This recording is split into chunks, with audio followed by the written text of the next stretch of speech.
Bom, nós já sabemos três propriedades fundamentais da termodinâmica para qualquer substância, que é a pressão, a temperatura e o volume específico. O que nós vamos aprender agora é utilizar esses conceitos no caso de uma substância pura, tá? E avaliar como essa substância pura pode assumir várias propriedades termodinâmicas ao longo de uma mudança de fase, por exemplo, certo? Antes de entender tudo isso, a gente vai definir alguns conceitos. O primeiro deles é a chamada fase de uma substância. A fase, ela nada mais é do que uma quantidade de matéria que é homogênea como um todo, certo? Tanto em composição química quanto em estrutura física. Certo? Ou seja, deixa eu escrever isso aqui para vocês. Muito bem, então, definindo esse conceito, nós podemos tomar um exemplo, por exemplo, de um sistema, certo? Um sistema no qual pode estar contido água no estado líquido e a água no estado gasoso. Nesse sistema, nós temos um sistema composto por duas fases, certo? Nesse sistema nós temos duas fases. Por quê? Porque uma fase é o estado líquido, que tem uma quantidade de matéria homogênea como um todo, certo? Tanto em composição química quanto em estrutura física, ou seja, é H2O e é líquido, certo? Nessa fase. E uma outra fase que também é água, mas só que no estado gasoso, em outra estrutura física. Então, em um sistema nós podemos ter mais de uma fase, correto? Uma observação é que o ar, certo? O ar, ele pode ser considerado nós vamos ver isso agora, ele pode ser considerado uma substância pura de uma única fase, certo? De uma única fase, contando que os gases que compõem ele não reajam entre si, certo? Só essa observação. Bom, então vamos ver então o conceito de substância pura. Bom, uma substância pura, pessoal,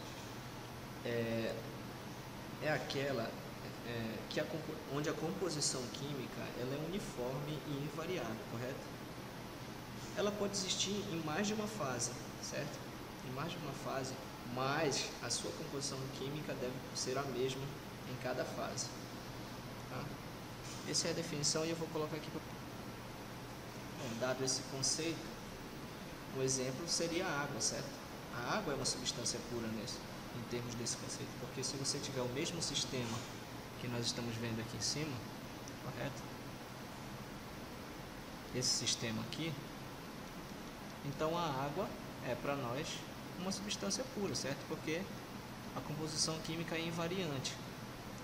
Observe que se eu tivesse aqui óleo líquido e água líquida, nós não teríamos mais esse sistema como uma substância pura, certo? Então, a condição necessária é que a composição química dessa substância não varie, seja a mesma em qualquer fase que seja.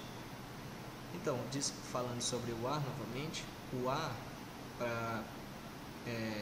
nós sabemos que o ar é composto de vários tipos de gases, mas para propósitos práticos aqui em termodinâmica, nós vamos considerar ele como uma substância pura, desde que seja dito ao contrário ou que não haja reação, né, entre essas substâncias. Bom, visto esses conceitos preliminares, agora nós vamos tentar entender e definir o que é um estado, certo?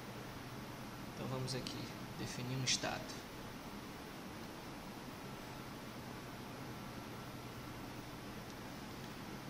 Bom, é importante tocar nesse assunto porque a maioria dos problemas daqui para frente, então, os cálculos vão necessitar de algumas propriedades termodinâmicas que só podem ser conhecidas se você tiver em mãos ou tiver o conhecimento de algumas propriedades termodinâmicas primárias, digamos assim. Por exemplo, nós sabemos que pressão, volume específico e temperatura são propriedades intensivas, certo? O que a gente vai ver agora é que o chamado princípio dos estados equivalentes, certo? Ele diz para nós que se nós tivermos duas propriedades intensivas e independentes entre si, todas as outras propriedades intensivas podem ser determinadas a partir dessas duas. Ou seja, o que ele está dizendo para nós é simplesmente que existe uma relação funcional entre qualquer outra propriedade intensiva em função de duas propriedades intensivas primárias.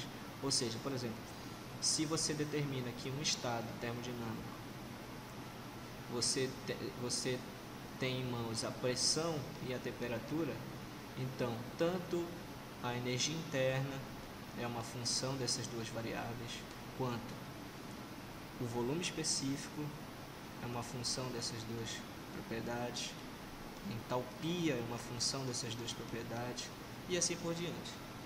Agora, algo interessante para se mencionar aqui é que essa relação funcional aqui, ó, essa função aqui, desculpa a interrupção, mas voltando ao que eu estava dizendo, essa relação funcional entre a pressão e a temperatura e a energia interna ou qualquer outra propriedade intensiva dependendo dessas variáveis, ela é determinada por algumas teorias que a gente só vai ver posteriormente. Algumas propriedades podem ser determinadas matematicamente, certo? Mas nós não vamos ver isso aqui, mas só que existe uma relação funcional matemática entre essas variáveis que só vão ser vistas em vídeos posteriores. Bom, dito isso, o que nós vamos fazer agora é tentar entender como essas três variáveis que são as primárias, né, a pressão, a temperatura e o volume específico, elas podem nos ajudar a resolver alguns problemas práticos de termodinâmica. Isso se dá pelo fato de que, quando nós relacionamos essas três variáveis, nós obtemos um gráfico tridimensional que se chama gráfico PVT, certo?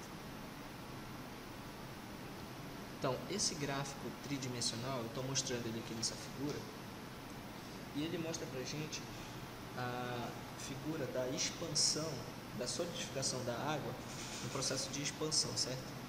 Mas é interessante notar aqui a prevalência, né, dessas três áreas aqui, ó, sólido, líquido e vapor. Essas áreas aqui nós vamos entender e interpretar ela mais facilmente nas relações bidimensionais desse gráfico. Ou seja, esse gráfico tridimensional, para a gente, ele só é útil para obter as relações gerais entre as três fases da matéria, que são geralmente consideradas em situações mais gerais, né, como eu estou dizendo.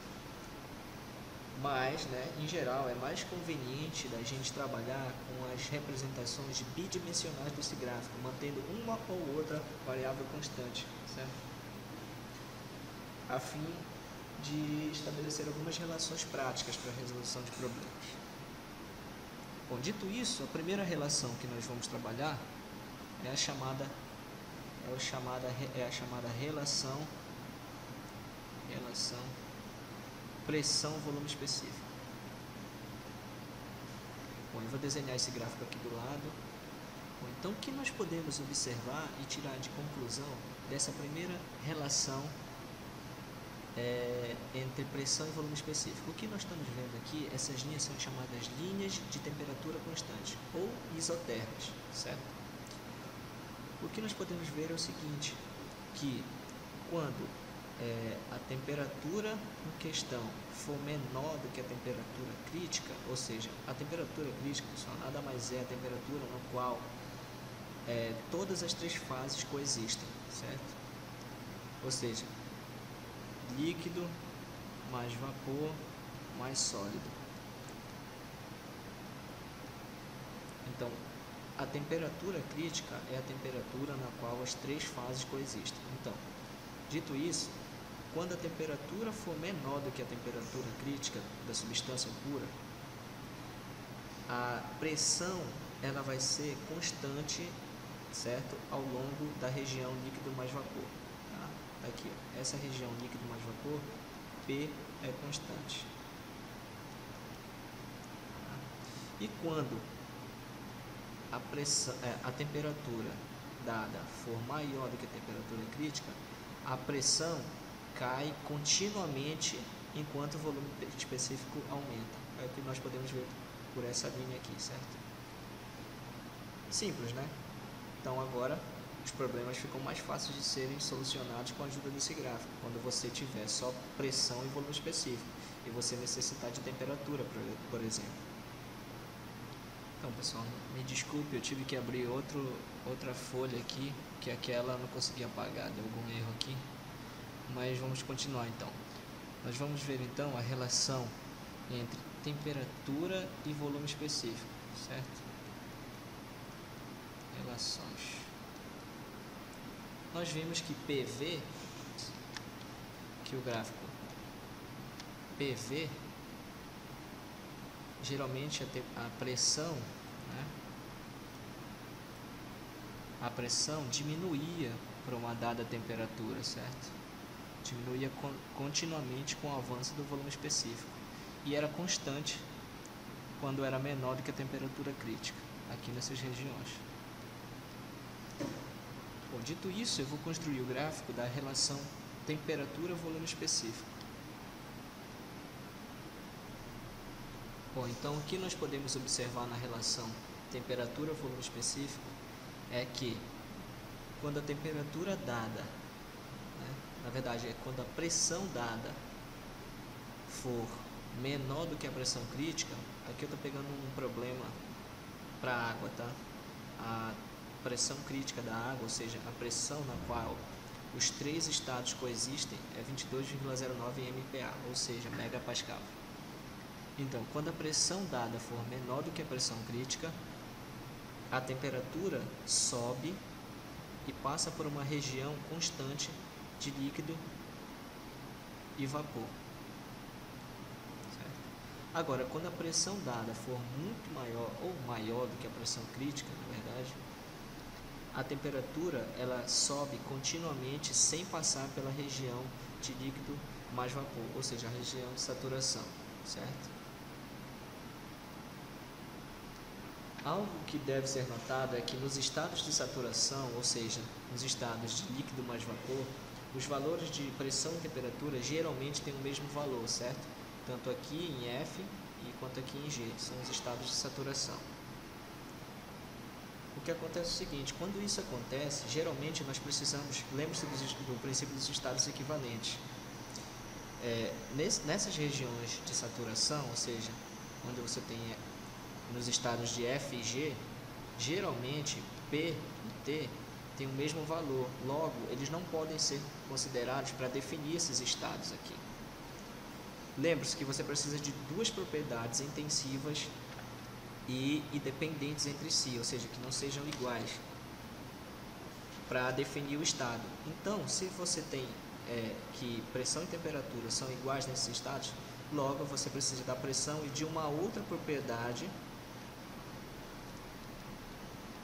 intensiva para caracterizar esses estados, ou então temperatura e outra propriedade intensiva para caracterizar esses estados. Uma possível candidata que nós vamos definir no próximo vídeo é o chamado título de uma substância, que é a relação entre a massa do vapor e a massa total, que é a massa do vapor mais a massa do líquido.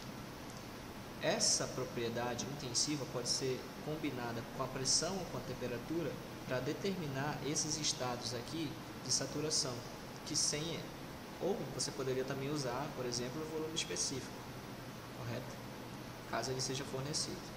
Mas no próximo vídeo nós vamos ver mais a fundo aqui como utilizar essa propriedade e como nós chegamos a ela.